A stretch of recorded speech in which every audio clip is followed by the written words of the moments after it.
பிரான்சில் அதிகரித்து வரும் பணவீக்கத்தின் காரணமாக வரும் ஜூன் மாதம் 1ஆம் தேதி முதல் குறைந்தபட்ச ஊதியம் குறைந்தது 2% உயர்த்தப்பட உள்ளது. இதன் மூலம் சுமார் 20 லட்சம் தொழிலாளர்கள் எவ்வித பேச்சுவார்த்தையுமின்றி நேரடி பலனை பெறுவார்கள் என்று அறிவிக்கப்பட்டுள்ளது. நுகர்வோர் விலை குறியீடு 2% மேல் உயரும் போது தொழிலாளர் சட்டத்தின்படி குறைந்தபட்ச ஊதியம் தானாகவே அதிகரிக்கப்பட வேண்டும். கடந்த ஏப்ரல் மாதத்தில் பணவீக்கம் 2.2% பதிவாகியுள்ளதால் இந்த ஊதிய உயர்வு நடைமுறைக்கு வருகிறது. தற்போது முழுநேர பணியாளர்களுக்கு வழங்கப்படும் மாத ஊதியம் 1823 யூரோவிலிருந்து சுமார் 1860 யூரோவாக உயரும்.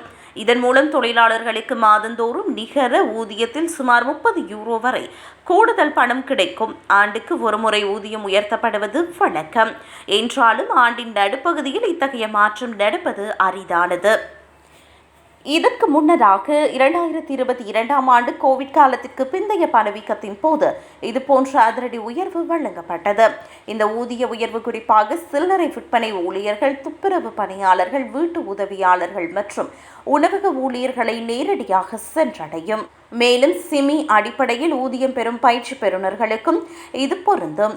பிரான்சில் குறைந்தபட்ச ஊதியம் பெறுவோரின் எண்ணிக்கை 2021ஆம் ஆண்டு 12% இருந்தது. தற்போது 17.3% உயர்வடைந்துள்ளது. ஜூன் மாத உயர்வையும் சேர்த்தால் கடந்த 6 மாதங்களில் மட்டும் குறைந்தபட்ச ஊதியம் 3% வரை அதிகரித்துள்ளது குறிப்பிடத்தக்கது.